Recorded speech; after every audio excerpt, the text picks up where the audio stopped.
ਸ਼੍ਰੀ ਵਾਹਿਗੁਰੂ ਸਾਹਿਬ JIO.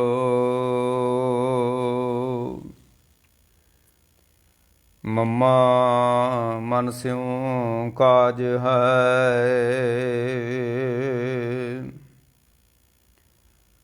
ਮਨ ਸਾਧੇ ਸਿੱਧ ਹੋਏ।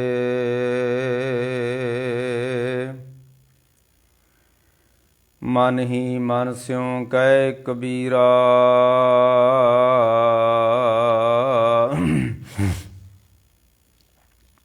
ਮਨਸਾ ਮਿਲਿਆ ਨਾ ਕੋਏ।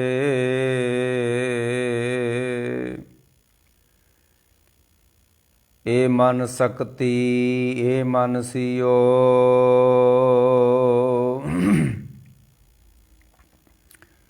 ਏ ਮਨ ਪੰਚ ਤਤ ਕੋ ਜੀਓ।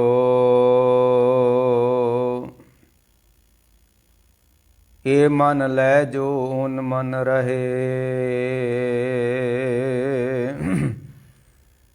ਤੋ ਤੀਨ ਲੋਕ ਕੀ ਬਾਤੈ ਕਹੇ।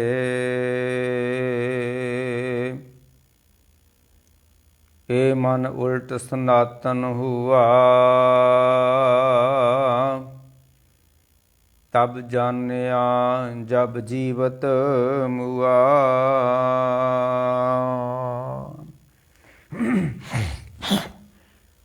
ਵਾਹਿਗੁਰੂ ਜੀ ਕਾ ਖਾਲਸਾ, ਵਾਹਿਗੁਰੂ ਜੀ ਕੀ ਫਤਿਹ। ਗੁਰੂ ਪਿਆਰੇ ਗੁਰੂ ਸਵਾਰੀ ਸਾਧ ਸੰਗਤ ਜੀ, ਕੱਲ੍ਹ ਆਪਾਂ ਧੰਨ ਗੁਰੂ ਗੋਬਿੰਦ ਸਿੰਘ ਮਹਾਰਾਜ ਦਾ ਜਿਹੜਾ ਜੋਤੀ ਜੋਤ ਸਮਾਉਣ ਦਾ ਪੁਰਬ ਸੀ,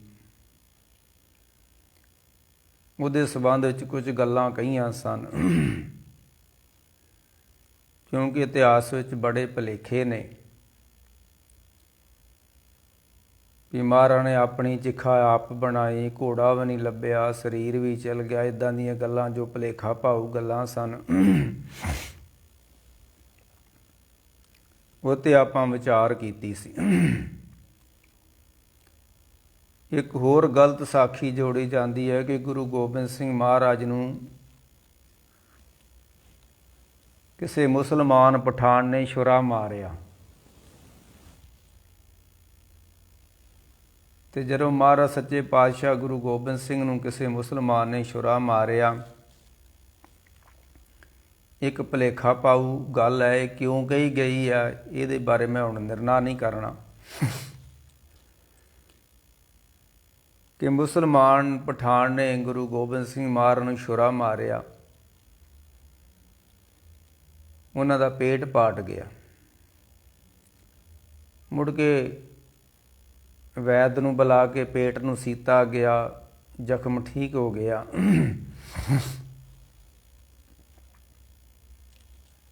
ਫਿਰ ਕਹਿੰਦੇ ਮਹਾਰਾਜ ਗੁਰੂ ਗੋਬਿੰਦ ਸੱਚੇ ਪਾਤਸ਼ਾਹ ਜੀ ਨੇ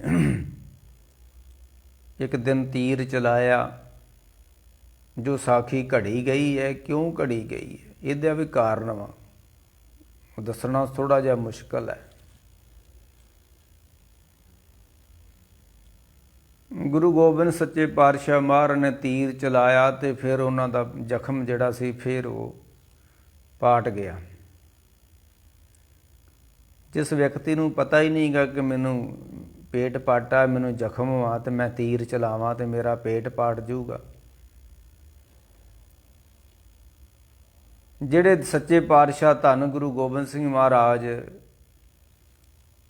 10 ਲੱਖ ਦੇ ਘੇਰੇ 'ਚੋਂ ਚਮਕੌਰ ਦੀ ਗੜੀ 'ਚੋਂ ਨਿਕਲ ਜਾਂਦੇ ਨੇ, ਅਤੇ ਨਿਕਲਣ ਤੋਂ ਬਾਅਦ ਉਹ ਫਖਰ ਮਹਿਸੂਸ ਕਰਦੇ ਨੇ ਕਿ ਨਾ ਪਚੀਦਾ ਮੂਏ ਨਾ ਰਜੀਦਾ ਤਨ, ਕਿ ਬੇਰੂ ਖੁਦਾਵੰ ਦੁਸ਼ਮਨ ਸ਼ਿਕਨ। ਮੈਂ 10 ਲੱਖ ਦੇ ਘੇਰੇ ਵਿੱਚੋਂ ਬਾਹਰ ਆਇਆ, ਮੈਨੂੰ ਮੇਰੇ ਖੁਦਾ ਨੇ ਐਡੀ ਵੱਡੀ ਫੌਜ 'ਚੋਂ ਕੱਢਿਆ ਅਤੇ ਦੁਸ਼ਮਣਾਂ ਨੂੰ ਅੰਨ੍ਹਿਆਂ ਕਰ ਛੱਡਿਆ ਉਸਨੇ। ਅਤੇ ਜਿਹਨੂੰ 10 ਲੱਖ ਦੇ ਘੇਰੇ ਵਿੱਚੋਂ ਮਹਾਰਾਜ ਗੁਰੂ ਗੋਬਿੰਦ ਸਿੰਘ ਨਾ ਪਚੀਦਾ ਮੂਏ, ਮੇਰਾ ਵਾਲ ਵਿੰਗਾ ਨਹੀਂ ਹੋਇਆ, ਨਾ ਰਜੀਦਾ ਤਨ, ਮੈਂ 10 ਲੱਖ ਦੇ ਘੇਰੇ ਵਿੱਚੋਂ ਬਾਹਰ ਆਇਆ ਅਤੇ ਮੇਰੇ ਸਰੀਰ ਉੱਤੇ ਕੋਈ ਮੇਰੇ ਝਰੀਟ ਨਹੀਂ ਆਈ, ਮੇਰਾ ਵਾਲ ਵਿੰਗਾ ਨਹੀਂ ਹੋਇਆ, ਮੈਂ 10 ਲੱਖ ਦੀ ਫੌਜ ਵਿੱਚੋਂ ਬਾਹਰ ਆ ਗਿਆ। ਤੇ ਉਸੇ ਗੁਰੂ ਗੋਬਿੰਦ ਸਿੰਘ ਉੱਤੇ ਇੱਕ ਦੋਸ਼ ਲਾਇਆ ਗਿਆ ਕਿ ਗੁਰੂ ਗੋਬਿੰਦ ਸਿੰਘ ਨੂੰ ਕਿਸੇ ਨੇ ਛੁਰਾ ਮਾਰ ਕੇ ਉਹਨਾਂ ਦਾ ਪੇਟ ਪਾੜ ਦਿੱਤਾ ਹੈ। ਕੈਸੀਆਂ ਗੱਲਾਂ, ਕੈਸੀਆਂ ਅਣਹੋਣੀਆਂ ਸਾਖੀਆਂ ਘੜ ਕੇ ਗੁਰੂ ਗੋਬਿੰਦ ਸਿੰਘ ਮਹਾਰਾਜ ਸੱਚੇ ਪਾਤਸ਼ਾਹ ਦੀ ਵੱਡੀ ਵਡਿਆਈ ਨੂੰ ਛੋਟਿਆਂ ਕੀਤਾ ਗਿਆ। ਮੈਂ ਤੇ ਇਉਂ ਕਹੂੰਗਾ, ਮੈਂ ਕੱਲ ਵੀ ਗੱਲ ਕਹੀ ਸੀ ਵੀ ਇਹ ਗਿਆਨੀ ਗੱਲਾਂ ਕਿਉਂ ਨਹੀਂ ਕਰਦੇ।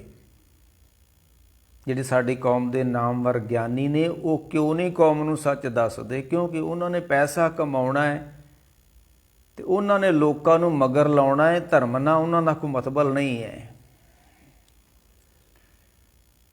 ਬੜੀਆਂ ਬੜੀਆਂ ਸਾਖੀਆਂ ਸੁਣਾ ਦਿੰਦੇ ਨੇ, ਜਦੋਂ ਗੁਰੂ ਗੋਬਿੰਦ ਸਿੰਘ ਦੇ ਜੋਤੀ ਜੋ ਸਮਾਉਣ ਤੇ ਆਉਂਦੇ ਨੇ ਤੇ ਉੱਥੋਂ ਫਿਰ ਗਲਤ ਰਾਹ ਤੁਰ ਜਾਂਦੇ ਨੇ। ਤੇ ਉਹਨਾਂ ਦੀ ਵੀ ਮਜਬੂਰੀ ਆ। ਇੱਕ ਤੇ ਕਵੀ ਸੰਤੋਖ ਸਿੰਘ ਨੇ ਗਲਤ ਲਿਖਿਆ, ਉਹ ਨਾ ਸੁਣਾਉਣਾ ਹੁੰਦਾ, ਉਹ ਗਲਤ ਲਿਖਿਆ ਗਿਆ। ਦੂਸਰਾ ਉਹਨਾਂ ਦੀ ਮਜਬੂਰੀ ਆ ਵੀ ਉਹ ਉਹਨਾਂ ਸਟੇਜਾਂ 'ਤੇ ਕਥਾ ਕਰਨੀ ਹੁੰਦੀ ਹੈ, ਤੇ ਜਦੋਂ ਕੋਈ ਸੱਚ ਬੋਲਦਾ ਹੈ ਤਾਂ ਸਟੇਜ 'ਤੇ ਫਿਰ ਕਥਾ ਨਹੀਂ ਕਰਨ ਦਿੰਦਾ ਕੋਈ। ਖੈਰ, ਇਹ ਆਪਾਂ ਕੱਲ ਗੁਰੂ ਗੋਬਿੰਦ ਸਿੰਘ ਮਹਾਰਾਜ ਜੋਤੀ ਜੋਤ ਸਮਾਉਣ ਦੇ ਪੁਰਬ ਦੇ ਉੱਤੇ ਸੰਬੰਧ ਵਿੱਚ ਗੱਲਾਂ ਕਹੀਆਂ ਸਨ ਵੀ ਗੁਰੂ ਕਾ ਭਾਈ ਕਾਹਨ ਸਿੰਘ ਨਾਭਾ ਲਿਖਦੇ ਨੇ, ਗੁਰੂ ਗੋਬਿੰਦ ਸਿੰਘ ਨੂੰ ਕਿਸੇ ਨੇ ਛੁਰਾ ਨਹੀਂ ਮਾਰਿਆ, ਇਹ ਗਲਤ ਸਾਖੀ ਘੜੀ ਗਈ ਹੈ। ਇਹ ਗੁਰੂ ਗੋਬਿੰਦ ਸਿੰਘ ਨੇ ਆਪਣੀ ਚਿਖਾਪ ਤਿਆਰ ਕੀਤੀ, ਮੁੜ ਕੇ ਚਿਖਾ 'ਤੇ ਚਲ ਗਏ ਤੇ ਘੋੜਾ ਵੀ ਲੈ ਗਏ ਤੇ ਸਰੀਰ ਵੀ ਲੈ ਗਏ। ਇਹੋ ਜਿਹੀਆਂ ਗੱਲਾਂ ਅਣਹੋਣੀਆਂ ਗੱਲਾਂ ਨੇ, ਇਹ ਭੁਲੇਖਾ ਪਾਊ ਗੱਲਾਂ ਨੇ। ਗੁਰ ਮੇਰੇ ਸੰਗ ਸਦਾ ਹੈ ਨਾਲੇ, ਮੇਰਾ ਗੁਰੂ ਹਜ਼ੂਰ ਸਾਹਿਬ ਨਹੀਂ ਰਹਿੰਦਾ, ਮੇਰਾ ਗੁਰੂ ਕਿਸੇ ਸਥਾਨ 'ਤੇ ਨਹੀਂ ਰਹਿੰਦਾ। ਸਿੱਖ ਦਾ ਗੁਰੂ ਸਿੱਖ ਦੇ ਨਾਲ ਰਹਿੰਦਾ ਹੈ। ਗੁਰ ਮੇਰੇ ਸੰਗ ਸਦਾ ਹੈ ਨਾਲੇ, ਸਿਮਰ ਸਿਮਰ ਤਿਸ ਸਦਾ ਸੰਭਾਲੇ। ਕਬੀਰ ਨੇ ਕਿਹਾ, ਅੱਲੋ ਏਕ ਮਸੀਤ ਬਸਤ ਹੈ। ਤੁਸੀਂ ਅੱਲਾ ਨੂੰ ਮਿਲਣ ਵਾਸਤੇ ਮਸੀਤੇ ਜਾਂਦੇ ਹੋ, ਉਹਦੀ ਨਮਾਜ਼ ਪੜ੍ਹਨ ਵਾਸਤੇ ਮਸੀਤ 'ਚ ਜਾਂਦੇ ਹੋ। ਤੇ ਜੇ ਅੱਲਾ ਇੱਕ ਮਸੀਤ ਵਿੱਚ ਰਹਿੰਦਾ ਤੇ ਬਾਕੀ ਦੁਨੀਆ ਕਿਵੇਂ ਚੱਲਦੀ ਹੈ? ਜੇ ਗੁਰੂ ਗੁਰਦੁਆਰੇ ਰਹਿੰਦਾ ਤੇ ਫਿਰ ਸਿੱਖ ਆਲ ਵਰਲਡ ਤੇ ਕਿਵੇਂ ਜੀ ਰਿਹਾ ਹੈ? ਨਹੀਂ, ਗੁਰਦੁਆਰਿਓਂ ਸਾਨੂੰ ਇਸ ਚੀਜ਼ ਦਾ ਬੋਧ ਮਿਲਦਾ ਹੈ ਕਿ ਗੁਰੂ ਸਰਵ ਵਿਆਪੀ ਹੈ। ਗੁਰਦੁਆਰਾ ਇਸ ਕਰਕੇ ਆ ਕਿ ਸਾਨੂੰ ਗੁਰੂ ਦਾ ਪਤਾ ਲੱਗ ਜੇ ਕਿ ਗੁਰ ਪਰਮੇਸ਼ਰ ਏਕੋ ਜਾਣ, ਜੋ ਤਿਸ ਭਾਵੇ ਸੋ ਪ੍ਰਵਾਨ। ਅਸੀਂ ਉਸ ਗੁਰੂ ਨੂੰ ਮੰਨਦੇ ਹਾਂ ਜੋ ਸਰਬ ਵਿਆਪੀ ਹੈ। ਕਿਸੇ ਅਸਥਾਨ ਤੇ ਬੈਠਾ ਹੋਇਆ ਸਾਡਾ ਗੁਰੂ ਨਹੀਂ ਹੈ। ਗੁਰ ਪਰਮੇਸ਼ਰ ਏਕੋ ਜਾਣ। ਜੇ ਗੁਰੂ ਪਰਮੇਸ਼ਰ ਵਿਆਪਕ ਹੈ ਤੇ ਗੁਰੂ ਵੀ ਵਿਆਪਕ ਹੈ। ਜੇ ਪਰਮੇਸ਼ਰ ਸਰਬੀ ਠਾਈ ਆ ਤੇ ਗੁਰੂ ਵੀ ਸਰਬੀ ਠਾਈ ਹੈ। ਪਰ ਇਹ ਭੁਲੇਖੇ ਪਾਉ ਸਾਖੀਆਂ ਘੜ ਘੜ ਕੇ ਤੇ ਕੌਮ ਨੂੰ ਕੁਰਾਹੇ ਪਾਇਆ ਗਿਆ ਤੇ ਕੌਮ ਅੱਜ ਅਸਥਾਨਾਂ ਨੂੰ ਪਈ ਮੰਨਦੀ ਹੈ, ਪੂਜਦੀ ਹੈ। ਖੈਰ, ਰੱਬ ਰਹਿਮਤ ਕਰਨ ਸੱਚੇ ਪਾਤਸ਼ਾਹ। ਆਓ ਅੱਜ ਦਾ ਸਾਡਾ ਵਿਸ਼ਾ ਹੋਰ ਹੈ। ਕੱਲ੍ਹ ਦਾ ਵਿਸ਼ਾ ਸੀ ਗੁਰੂ ਗੋਬਿੰਦ ਸਿੰਘ ਦੇ ਜੋਤ ਸਮਾਉਣ ਦੇ ਸੰਬੰਧ ਵਿੱਚ ਜਿਹੜੇ ਭੁਲੇਖੇ ਪਾਏ ਗਏ ਨੇ, ਉਹਨਾਂ 'ਤੇ ਆਪਾਂ ਵਿਚਾਰ ਕੀਤੀ ਸੀ ਵੀ ਕੋਈ ਘੋੜਾ ਸੱਚਖੰਡ ਨਹੀਂ ਗਿਆ, ਘੋੜਾ ਤਬੇਲੇ 'ਚ ਰਿਹਾ। ਕੋਈ ਸਰੀਰ ਸੱਚਖੰਡ ਨਹੀਂ ਗਿਆ, ਸਰੀਰ ਦਾ ਸੰਸਕਾਰ ਕੀਤਾ ਗਿਆ, ਚਿਖਾ ਤਿਆਰ ਕੀਤੀ ਗਈ ਆ ਤੇ ਉਸ ਜਗ੍ਹਾ 'ਤੇ ਮੁੜ ਕੇ ਅੰਗੀਠਾ ਬਣਾ ਦਿੱਤਾ ਗਿਆ ਜਿੱਥੇ ਗੁਰੂ ਗੋਬਿੰਦ ਸਿੰਘ ਮਹਾਰਾਜ ਦਾ ਆਪਣਾ ਸੰਸਕਾਰ ਕੀਤਾ ਗਿਆ। ਪਰ ਕਿਸੇ ਗਿਆਨੀ ਦੀ ਹਿੰਮਤ ਨਹੀਂ ਪੈਂਦੀ। ਕੱਲ ਪਰਸੋਂ ਜਦੋਂ ਦੀਵਾਲੀ ਲੰਘੀ ਹੈ ਤੇ ਮੰਜੀ ਹਾਲ ਤੋਂ ਤੁਸੀਂ ਕਥਾ ਸੁਣਦੇ ਹੋਣੇ ਆ ਕਿ ਮੰਜੀ ਹਾਲ ਦੇ ਪਿੱਛੇ ਲਿਖ ਕੇ ਲਾਇਆ ਕਿ ਦੀਵਾਲੀ ਕੀ ਰਾਤ ਦੀਵੇ ਬਾਲੀਅਨ। ਇਹ ਭਾਈ ਗੁਰਦਾਸ ਦੀ ਵਾਰ ਆ, ਉਹਨਾਂ ਨੇ ਉਦਾਹਰਨ ਦਿੱਤੀ ਹੈ। ਦੀਵੇ ਬਾਲਣੇ ਨਹੀਂ ਦੀਵਾਲੀ ਕੀ ਰਾਤ। ਪਰ ਮੰਜੀ ਹਾਲ ਤੋਂ ਜਦੋਂ ਕਥਾ ਸੁਣਦੇ ਹੋ ਪਿੱਛੇ ਬੋਰਡ ਤੇ ਲਿਖ ਕੇ ਲਾਇਆ ਕਿ ਦੀਵਾਲੀ ਕੀ ਰਾਤ ਦੀਵੇ ਬਾਲੀਅਨ। ਇਹ ਕਿੰਨਾ ਗਲਤ ਮੈਸੇਜ ਦੁਨੀਆ ਤੇ ਗਿਆ ਹੋਇਆ ਕਿ ਦੀਵਾਲੀ ਕੀ ਰਾਤ ਦੀਵੇ ਬਾਲੀਏ। ਬਿਹਤਰ ਇਹ ਸੀ ਕਿ ਉੱਥੇ ਲਿਖ ਕੇ ਲਾਇਆ ਜਾਂਦਾ ਕਿ ਦੀਵਾ ਮੇਰਾ ਏਕ ਨਾਮ, ਦੁੱਖ ਵਿੱਚ ਪਾਇਆ ਤੇਲ, ਉਨ ਚਾਨਣ ਉਹ ਚੂਕਿਆ, ਚੂਕਾ ਜਮ ਸੋ ਮੇਲ। ਜਦੋਂ ਵੱਡੀਆਂ ਵੱਡੀਆਂ ਸਟੇਜਾਂ ਦੇ ਉੱਤੋਂ ਗਲਤ ਕੋਈ ਮੈਸੇਜ ਜਾਂਦਾ, ਫਿਰ ਦੁਨੀਆ ਨੂੰ ਸਹੀ ਰਾਹ ਨਹੀਂ ਮਿਲਦਾ। ਰੱਬ ਖੈਰ ਕਰੇ। ਆਓ ਅੱਜ ਸਾਡਾ ਵਿਸ਼ਾ ਹੈ ਮਨ ਔਰ ਸਰੀਰ ਦਾ। ਭਗਤ ਰਵਿਦਾਸ ਜੀ ਕਹਿੰਦੇ ਨੇ ਕਿ ਜਲ ਕੀ ਭੀਤ, ਇਹ ਸਾਡਾ ਸਰੀਰ ਜਿਹੜਾ ਇੱਕ ਜਲ ਪਾਣੀ ਤੋਂ ਬਣਿਆ ਹੈ। ਜਲ ਕੀ ਭੀਤ, ਭੀਤ ਕਹਿੰਦੇ ਨੇ ਕੰਧ ਨੂੰ। ਪਵਨ ਕਾ ਥੰਬਾ, ਇਹ ਸਰੀਰ ਸਾਡਾ ਜਿਹੜਾ ਵਾ ਇਹ ਹਵਾ ਦੇ ਆਸਰੇ ਤੇ ਟਿਕਿਆ ਹੋਇਆ ਵਾ। ਜੇ ਹਵਾ ਨਿਕਲ ਜਾਵੇ ਨਾ ਸਰੀਰ ਵਿੱਚੋਂ ਤੇ ਸਰੀਰ ਡਿੱਗ ਪੈਂਦਾ ਹੈ। ਜਿੱਦਾਂ ਜੋਗੀਆਂ ਨੇ ਗੁਰੂ ਨਾਨਕ ਸਾਹਿਬ ਨੂੰ ਸਵਾਲ ਕੀਤਾ ਸੀ, ਸਤ ਤ੍ਰੈ ਅੰਗਲ ਵਾਈ ਕਹੀਏ ਤਿਸਕਾ ਕਵਣ ਆਹਾਰੂ। ਸਤ ਤੇ ਤ੍ਰੈ 10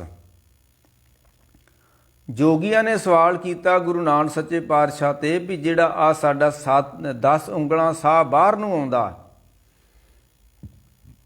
ਜਦੋਂ ਹੀ ਹਵਾ ਅੰਦਰ ਨੂੰ ਜਾਂਦੀ ਹੈ ਕਿ ਸਾਡੇ ਹਵਾ ਬਾਹਰ ਨੂੰ ਆਉਂਦੀ ਹੈ,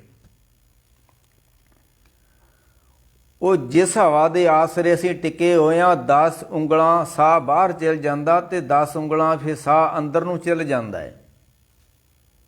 ਸਤ ਤ੍ਰੈ ਅੰਗਲ ਵਾਈ ਕਹੀਏ ਤਿਸਕਾ ਕੌਣ ਆਹਾਰੋ।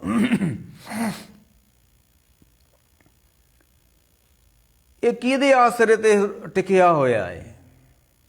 ਚਲੋ ਸਰੀਰ ਸਾਡਾ ਤਾਂ ਹਵਾ ਦੇ ਆਸਰੇ ਤੇ ਆ, ਤੇ ਜਿਹੜੀ ਹਵਾ ਸਾਡੇ ਤੋਂ ਬਾਹਰ ਨਿਕਲ ਜਾਂਦੀ ਆ ਫਿਰ ਅੰਦਰ ਨੂੰ ਜਾਂਦੀ ਹਵਾ, ਉਹ ਕਿਹਦੇ ਆਸਰੇ ਤੇ ਟਿਕੀ ਹੋਈ ਹੈ?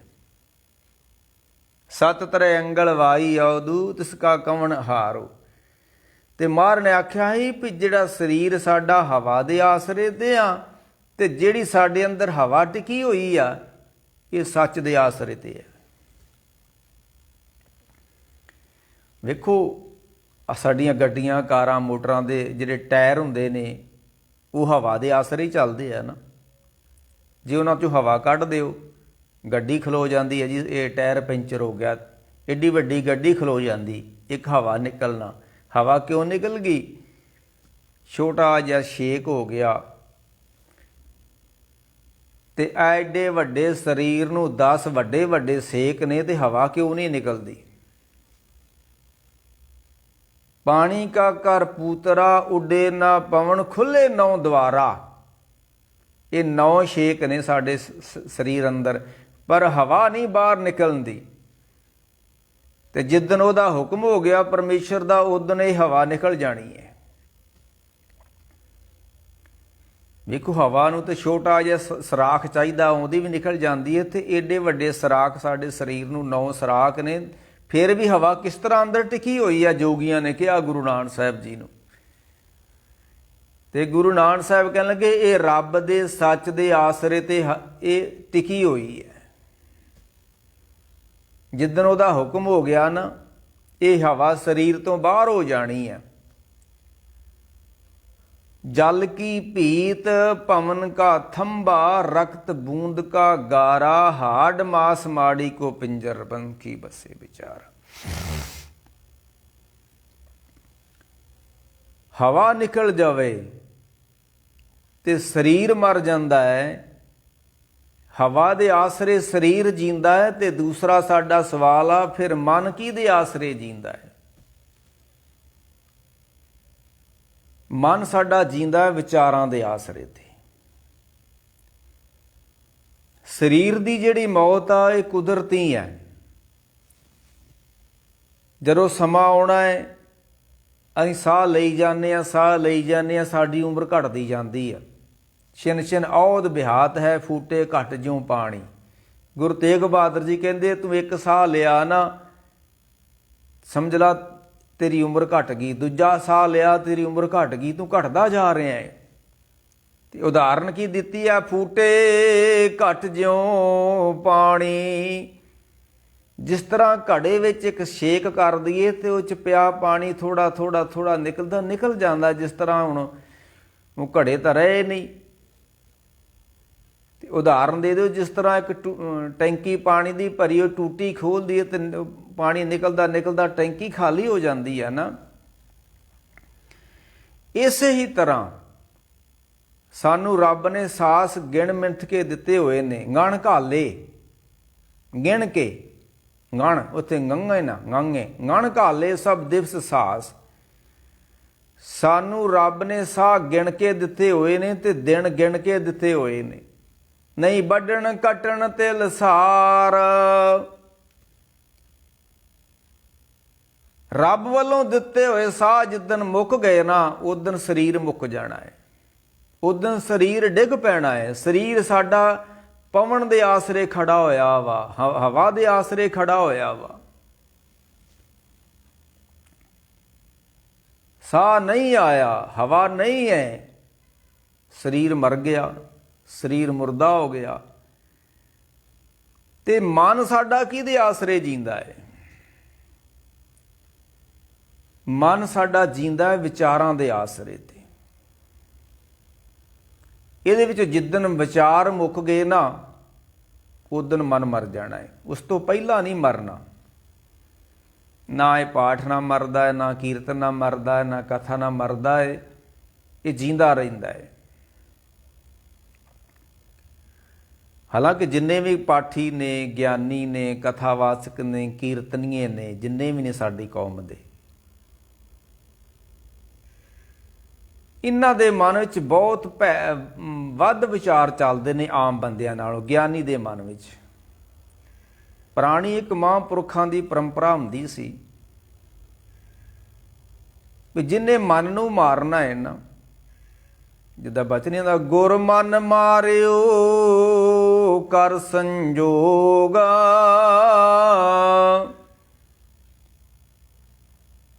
ਸਰੀਰ ਨੂੰ ਮੌਤ ਮਾਰਦੀ ਹੈ ਤੇ ਮਨ ਨੂੰ ਗੁਰੂ ਮਾਰਦਾ ਹੈ। ਮਨ ਮਰੇ ਧਾਤ ਮਰ ਜਾਵੇ। ਜਿੱਦਣ ਮਨ ਮਰ ਗਿਆ ਨਾ, ਮਾਇਆ ਉਸ ਦਿਨ ਮਰ ਜਾਣੀ ਹੈ। ਮਨ ਵਿੱਚ ਵਿਚਾਰ ਨੇ ਤੇ ਸਮਝ ਲਓ ਮਨ ਜੀਂਦਾ ਹੈ। ਜੇ ਸਰੀਰ ਵਿੱਚ ਸਾਹ ਨੇ ਨਾ, ਸਾਡੇ ਸਾਹ ਨੇ। ਹੁਣ ਜਦੋਂ ਅਸੀਂ ਚੈੱਕ ਕਰਦੇ ਹਾਂ ਕਿਸੇ ਬੰਦੇ ਨੂੰ ਵੀ ਮਰ ਗਿਆ ਕਿ ਜੀਂਦਾ, ਤੇ ਸਾਹ ਹੀ ਚੈੱਕ ਕਰਦੇ ਨੇ ਵੀ ਤਾਂ ਸਾਹ ਆ ਰਿਹਾ, ਅੱਖਾਂ ਬੰਦ ਨੇ, ਮੂੰਹ ਬੰਦ ਵਾ, ਪਰ ਜੇ ਸਾਹ ਆ ਰਿਹਾ ਤਾਂ ਇਸ ਦਾ ਮਤਲਬ ਬੰਦਾ ਜੀ ਰਿਹਾ ਹੈ। ਡਾਕਟਰ ਕਹਿੰਦੇ ਵੀ ਅਜੇ ਸਾਹ ਚੱਲਦਾ ਇਸ ਦਾ।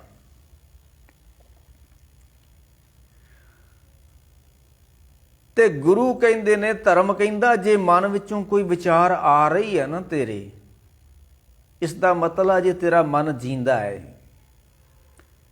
ਤੇ ਜਿੰਨਾ ਚਿਰ ਮਨ ਜੀਂਦਾ ਹੈ ਨਾ, ਉਹਨਾਂ ਚਿਰ ਰੱਬ ਨਹੀਂ ਮਿਲਦਾ। ਜਿੰਨਾ ਚਿਰ ਸਾਡੇ ਸਰੀਰ ਵਿੱਚ ਹਵਾ ਵਾ, ਸਾਹ ਵਾ, ਉਹਨਾਂ ਚਿਰ ਸਾਨੂੰ ਕੋਈ ਮੁਰਦਾ ਨਹੀਂ ਕਹਿੰਦਾ। ਤੇ ਜਿੰਨਾ ਚਿਰ ਸਾਡੇ ਮਨ ਵਿੱਚ ਵਿਚਾਰ ਹੈ, ਉਹਨਾਂ ਚਿਰ ਸਾਨੂੰ ਕੋਈ ਮਰੀਦ ਨਹੀਂ ਕਹਿੰਦਾ। ਭਾਈ ਗੁਰਦਾਸ ਨੇ ਲਿਖਿਆ ਹੈ ਨਾ ਕਿ ਮੁਰਦਾ ਹੋਏ ਮਰੀਦਾ ਨਾ ਗੱਲੀ ਹੋਵਣਾ। ਸੇਵਕ ਉਹ ਹੁੰਦਾ ਹੈ, ਚੇਲਾ ਉਹ ਹੁੰਦਾ ਹੈ ਜਿਹੜਾ ਮਰ ਜਾਵੇ, ਜਿਸ ਦਾ ਮਨ ਮਰ ਜਾਵੇ। ਹੁਣ ਸਰੀਰ ਨੂੰ ਮਾਰਨਾ ਹੈ ਮੌਤ ਨੇ, ਇਹ ਤਾਂ ਕੁਦਰਤੀ ਹੈ। ਤੇ ਮਨ ਨੂੰ ਮਾਰਨਾ ਹੈ ਗੁਰੂ ਨੇ।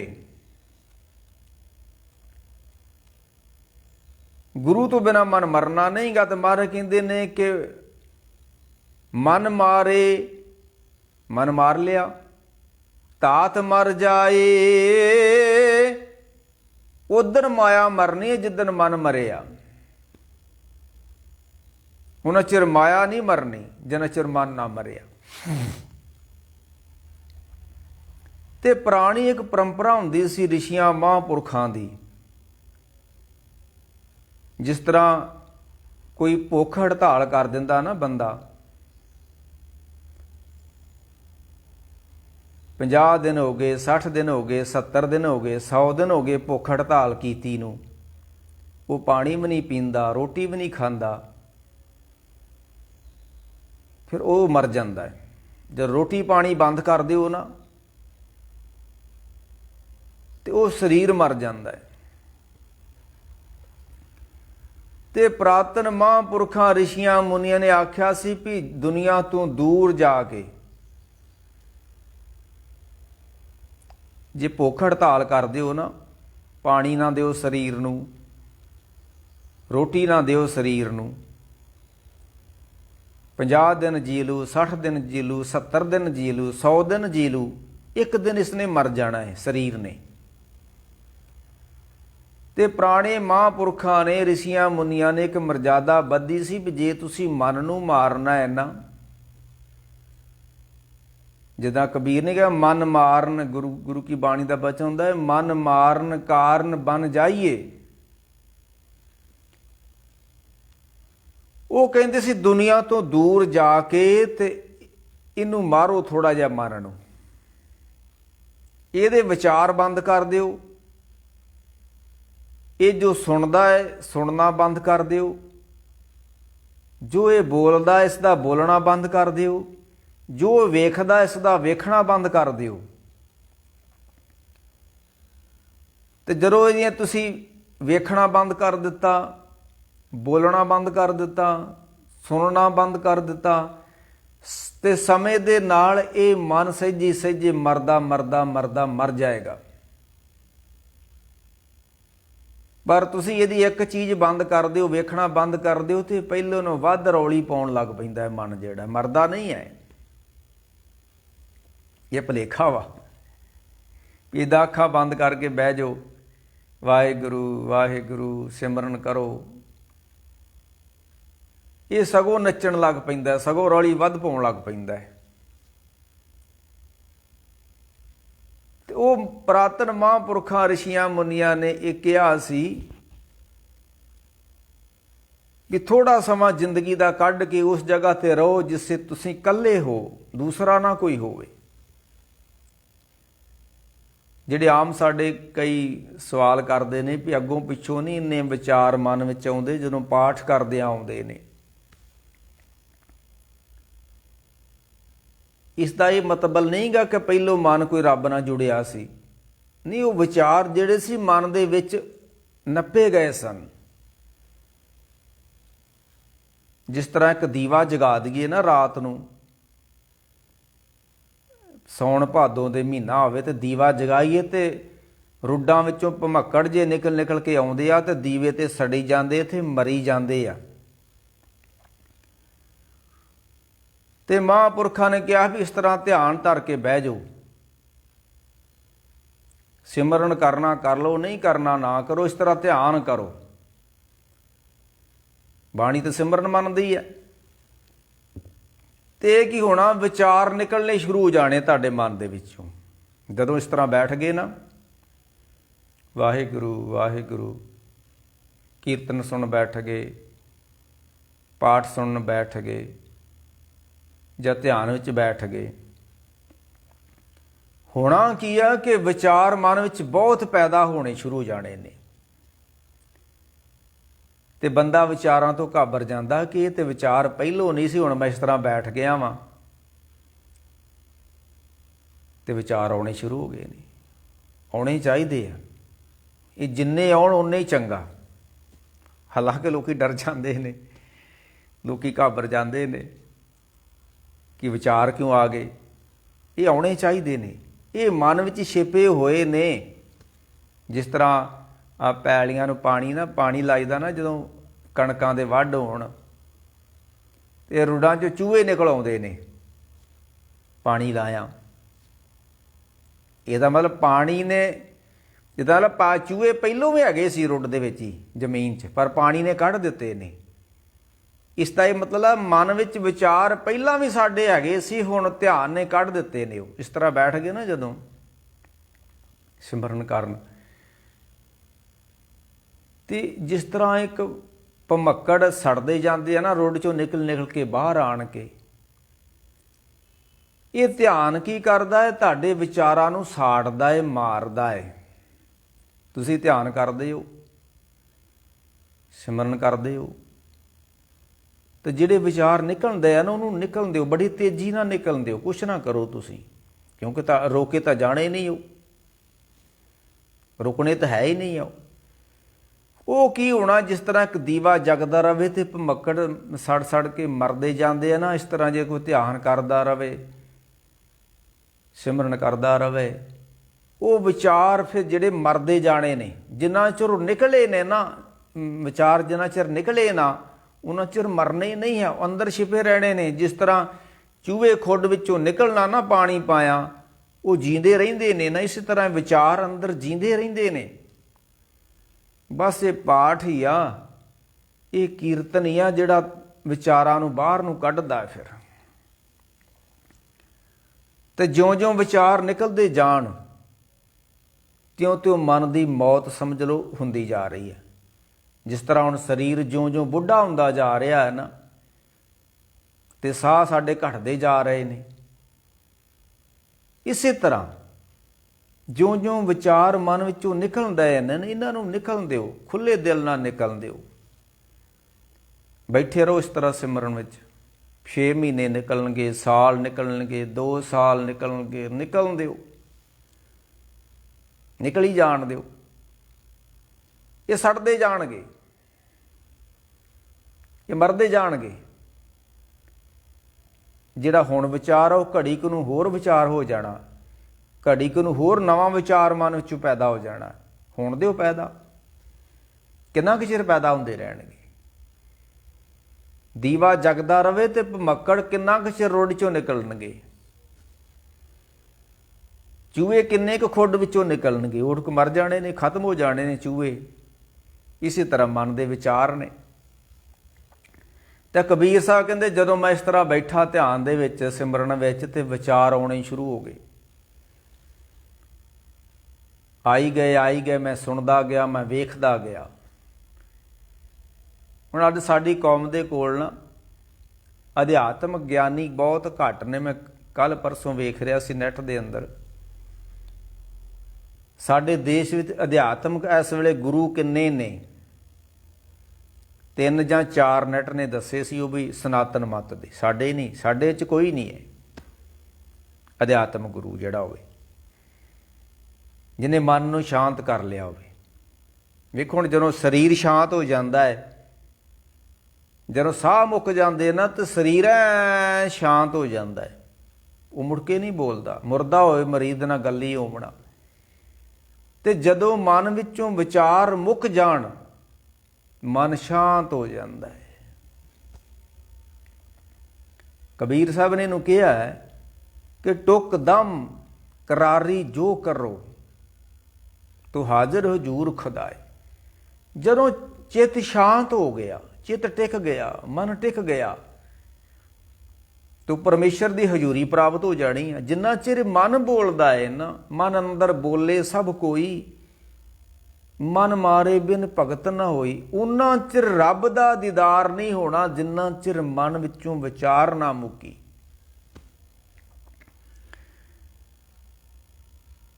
ਸਰੀਰ ਨੂੰ ਮੌਤ ਮਾਰਦੀ ਹੈ ਤੇ ਮਨ ਨੂੰ ਗੁਰੂ ਮਾਰਦਾ ਹੈ।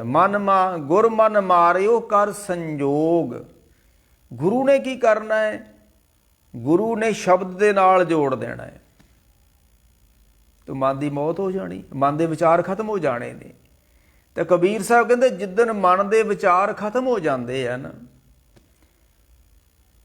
ਤੇ ਅਬ ਮਨ ਉਲਟ ਸਨਾਤਨ ਹੁਆ, ਤਬ ਜਾਣਿਆ ਜਬ ਜੀਵਤ ਮੂਆ। ਕਬੀਰ ਸਾਹਿਬ ਕਹਿੰਦੇ ਮੈਂ ਮਰ ਗਿਆ ਵਾਂ,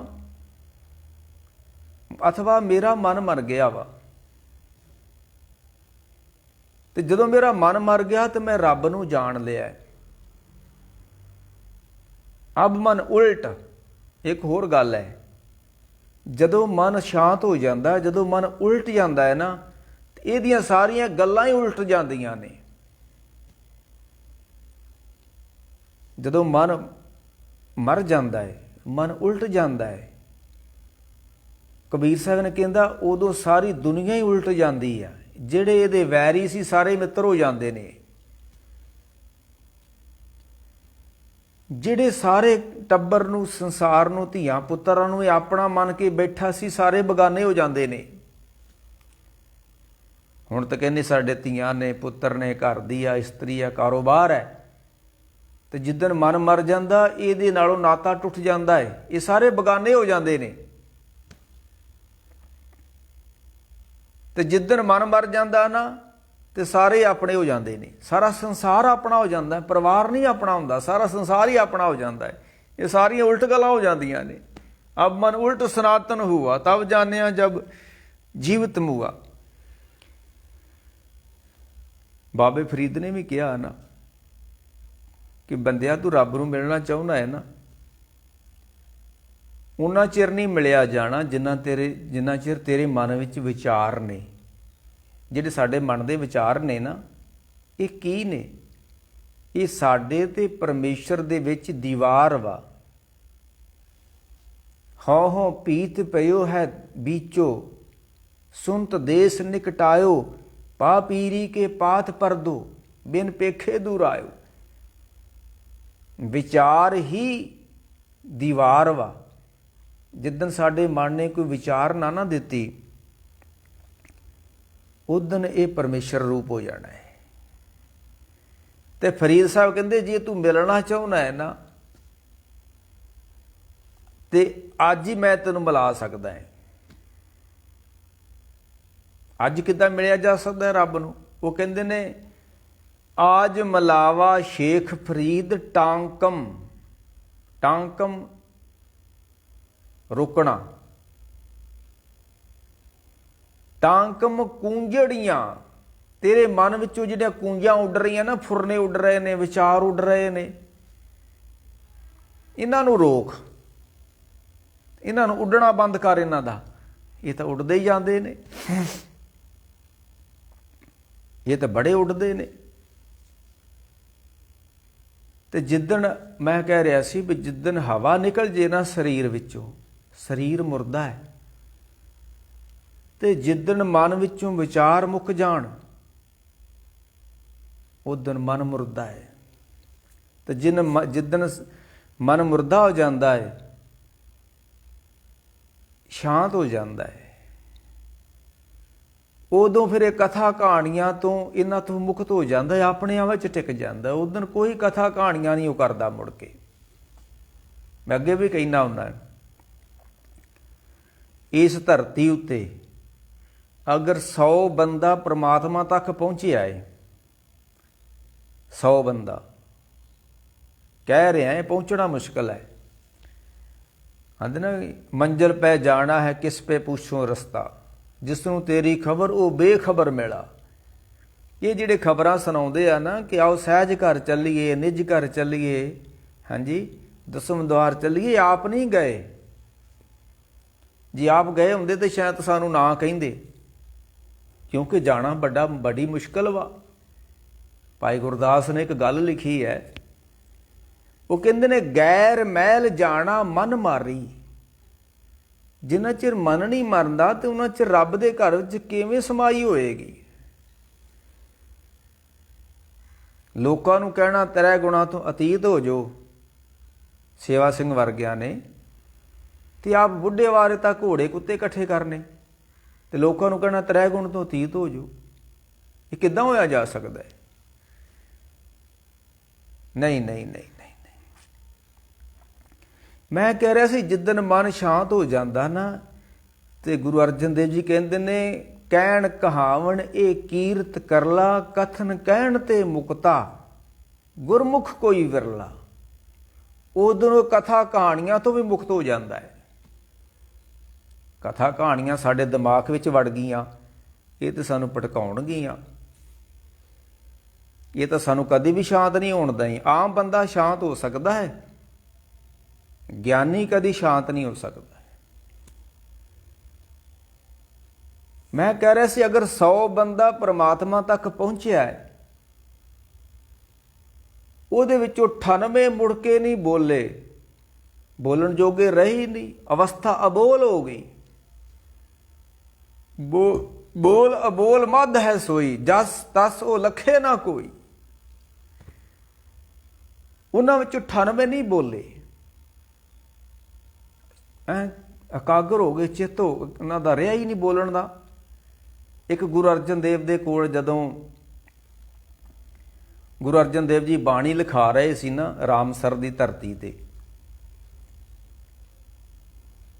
ਇੱਕ ਭਗਤ ਆਇਆ ਸੂਰਦਾਸ, ਤੇ ਗੁਰੂ ਅਰਜਨ ਦੇਵ ਜੀ ਕਹਿੰਦੇ ਭਗਤ ਜੀ ਤੁਸੀਂ ਵੀ ਕੋਈ ਆਪਣੀ ਬਾਣੀ ਲਿਖਾ ਲਓ। ਉਹਨੇ ਫਿਰ ਇੱਕ ਤੁਕ ਜਦੋਂ ਕਹੀ ਨਾ, ਉਹ ਜਦੋਂ ਲਿਖਾਉਣ ਲੱਗਾ ਸੂਰਦਾਸ, ਉਹਨੇ ਇੱਕ ਤੁਕ ਬੋਲੀ ਹੈ, ਛਾੜ ਰੇ ਮਨ ਹਰ ਬੇਮੁਖਣ ਕੋ ਸੰਗ। ਐ ਮਨਾ, ਜੇ ਤੂੰ ਰੱਬ ਨੂੰ ਮਿਲਣਾ ਚਾਹੁੰਦਾ ਹੈ, ਜੇ ਤੂੰ ਸੱਚ ਨੂੰ ਪ੍ਰਾਪਤ ਕਰਨਾ ਚਾਹੁੰਦਾ ਹੈ, ਤੇ ਆਹ ਜਿਹੜੇ ਰੱਬ ਤੋਂ ਬੇਮੁਖ ਨੇ, ਰੱਬ ਤੋਂ ਟੁੱਟੇ ਹੋਏ ਨੇ, ਇਹਨਾਂ ਦਾ ਸੰਗ ਛੱਡ ਦੇ। ਛਾੜ ਰੇ ਮਨ ਹਰ ਬੇਮੁਖਣ ਕੋ ਸੰਗ। ਜਦੋਂ ਇਹ ਤੁਕ ਉਹਨੇ ਸੂਰਦਾਸ ਨੇ ਪੜ੍ਹੀ, ਉਹਦੀ ਸਮਾਧੀ ਲੱਗ ਗਈ। ਭਾਈ ਗੁਰਦਾਸ ਨੇ ਤੁਕ ਲਿਖ ਲਈ, ਤੇ ਭਾਈ ਗੁਰਦਾਸ ਡੀਕ ਰਹੇ ਨੇ ਵੀ ਹੋਰ ਤੁਕ ਲਿਖਾਉਂਦੇ ਨੇ, ਤੇ ਇਸ ਤਰ੍ਹਾਂ ਬਹਿ ਗਏ ਧਿਆਨ ਵਿੱਚ। ਚਿੱਤ ਟਿਕ ਗਿਆ। ਜਦੋਂ ਚਿੱਤ ਭਟਕੇਗਾ ਤਾਂ ਕੋਈ ਵਿਚਾਰ ਆਊਗੀ ਨਾ। ਜਦੋਂ ਚਿੱਤ ਹੀ ਟਿਕ ਗਿਆ ਤਾਂ ਹੁਣ ਵਿਚਾਰ ਕਿੱਥੋਂ ਆਉਣੀ ਆ। ਚਿੱਤ ਟਿਕ ਗਿਆ ਤੇ ਭਾਈ ਗੁਰਦਾਸ ਜੀ ਕਹਿਣ ਲੱਗੇ ਗੁਰੂ ਅਰਜਨ ਦੇਵ ਜੀ ਨੂੰ, ਮਹਾਰਾਜ ਕਹੋ ਇਹਨਾਂ ਨੂੰ ਹੋਰ ਲਿਖਾਉਣ। ਗੁਰੂ ਅਰਜਨ ਦੇਵ ਜੀ ਕਹਿੰਦੇ ਨਾ, ਇਹ ਮੁਕਤ ਹੋ ਗਿਆ ਕਹਿਣ ਤੋਂ ਵੀ, ਇਹ ਲਿਖਾਉਣ ਤੋਂ ਵੀ ਮੁਕਤ ਹੋ ਗਿਆ, ਇਹ ਕਥਾ ਕੀਰਤਨ ਤੋਂ ਮੁਕਤ ਹੋ ਗਿਆ ਵਾ। ਫਿਰ ਗੁਰੂ ਅਰਜਨ ਦੇਵ ਨੇ ਆਪ ਉਹ ਸ਼ਬਦ ਪੂਰਾ ਕੀਤਾ ਸੀ ਮੁੜ ਕੇ। ਇਸ ਕਰਕੇ ਜਿੰਨਾ ਚਿਰ ਮਨ ਬੋਲਦਾ ਹੈ ਉਨਾ ਚਿਰ ਹੀ ਬੰਦਾ ਬੋਲਦਾ ਹੈ। ਜਦੋਂ ਮਨ ਸ਼ਾਂਤ ਹੋ ਜਾਂਦਾ ਉਹਦੇ ਵਿੱਚੋਂ ਹੀ